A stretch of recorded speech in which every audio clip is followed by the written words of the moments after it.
सबको जय मसीह की। परमेश्वर न्याय चुकाएगा, परमेश्वर न्याय चुकाएगा। प्रभु का वचन कहता है भजन संहिता 34:20 में, साम्स 34 वर्स 20 में प्रभु का वचन कहता है, वह उसकी हड्डी हड्डी की रक्षा करता है और उनमें से एक भी टूटने नहीं पाई। वह हड्डी हड्डी की रक्षा करता है और उनमें से एक भी टूटने नहीं पाई। तो यहाँ पर हमें इस वचन में यीशु मसीह के क्रूस का चित्र होता है कि जब वो क्रूस पर थे तो उसकी एक भी हड्डी टूटने नहीं पाई। तो यहाँ पर उसका एक पहले से भविष्यवाणी की गई है, पर मैं यहाँ पर एक प्रिंसिपल, एक सिद्धांत सिखाना चाहता हूँ कि परमेश्वर हमारा न्याय चुकाएगा, कि कैसे परमेश्वर हमें संभालता है।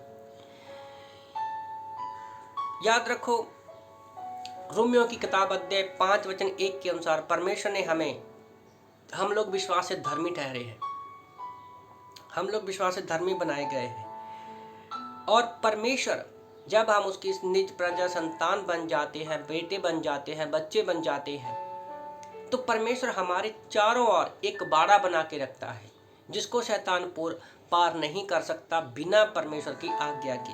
जैसे हम देखते हैं अय्यूब की किताब अध्याय 1 वचन 10 में। तो यहाँ पर हमारे विरोध में कौन से दो लोग आ सकते हैं? फर्स्ट, दो लोगों के बारे में इस वचन में आपको मिलेगा। पहला है दुष्ट लोग, दूसरा धर्मी के वैरी। दो अलग अलग लोग हैं यहाँ पर। शैतान जो है वो लोगों को उकसाता है कि वो लोग हमारा विरोध करें। सोचो ना, पर हमारे लिए कितने गर्व की बात है। जैसे वचन कहता है इब्रानी की किताब अध्याय 10 वचन 30 में कि पलटा लेना, बदला लेना और अपने लोगों का न्याय करना मेरा काम है। तो जब हम पढ़ते हैं व्यवस्था की किताब अध्याय 32 वचन 35 और 36 में, व्यवस्था विवरण अध्याय 32 के 35 और 36 में, परमेश्वर उस समय भी हमारा न्याय चुकाएगा। ओके, उस समय हमारे ऊपर तरस करेगा जब क्या है, हम दुख में हैं, हमारे पांव फिसल रहे हैं, है ना, हमारी शक्ति जा रही है और कोई हमें नहीं बचा रहा। याद रखो, परमेश्वर हम पर उस समय भी तरस खाता है, उस समय भी परमेश्वर हम पर तरस खाता है। और भजन संहिता 134:14 में भी परमेश्वर का वचन कहता है, साम्स 134 वर्स 14 में, प्रजा का न्याय चुकाएगा जब दासों की दुर्दशा पर तरस करेगा। हमारा परमेश्वर जब हमारी दुर्दशा कैसी भी, किसी भी परिस्थिति से कारण क्यों ना हो, तब भी परमेश्वर क्या है, हम पर तरस खाएगा और हमारा न्याय करेगा। तो सोचो ना, परमेश्वर हमारी ओर क्या है, हमेशा तरस की नजर से देखता है। जैसे माता पिता अपने छोटे बच्चों को देखते हैं कि जब वो बच्चे उनके तकलीफ में होते हैं। तो मैं सोच रहा था 40 साल में इजरायली लोगों को परमेश्वर ने उनको कैसे संभाला। उनके जूते नहीं घिसे, कपड़े नहीं फटे और ना ही उनको किसी तरह की खाने पीने की कमी परमेश्वर ने आने दी। और न्यायियों की किताब में भी हम लोग देखते हैं एक चक्कर चल रहा है। याद रखो, न्यायियों की किताब में अगर ध्यान से पढ़ते तो वहां पर एक चक्कर चल रहा है। लोग पाप करते हैं, परमेश्वर के पास आते हैं और परमेश्वर के लिए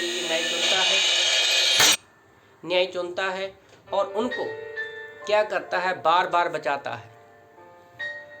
तो यहाँ पर हम लोग देखते हैं कि कैसे परमेश्वर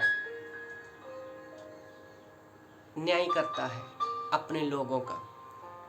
तो जैसे लिखा है, दुष्ट को बुराई से मारेगा। भजन संहिता 34:14 में लिखा है, दुष्ट जो खुद बुराई से मरेगा, धर्मी के बैरी दोषी ठहरेंगे। तो जब तक परमेश्वर हमारे साथ में है, परमेश्वर का पवित्र आत्मा आज हमारे अंदर है, तो जो दुष्ट है, जो मैंने बताया था कि दो लोग हमारे विरोध में है, दुष्ट और धर्मी के बैरी। जो दुष्ट है वो बुराई से मरेंगे, अपनी ही बुराई से, और धर्मी के जितने बैरी है वो क्या है, दोषी ठहरेंगे। हमें किसी का न्याय नहीं करना है, हमें परमेश्वर को न्याय करने के लिए देना है। हमें उन लोगों के लिए प्रार्थना करना है और हमें याद रखना है कि हमारा न्याय परमेश्वर है, जो सर्वशक्तिमान है, सर्वज्ञानी है, सर्वव्यापी है, सर्वसमाप्ति है और वो पवित्र है। आमीन।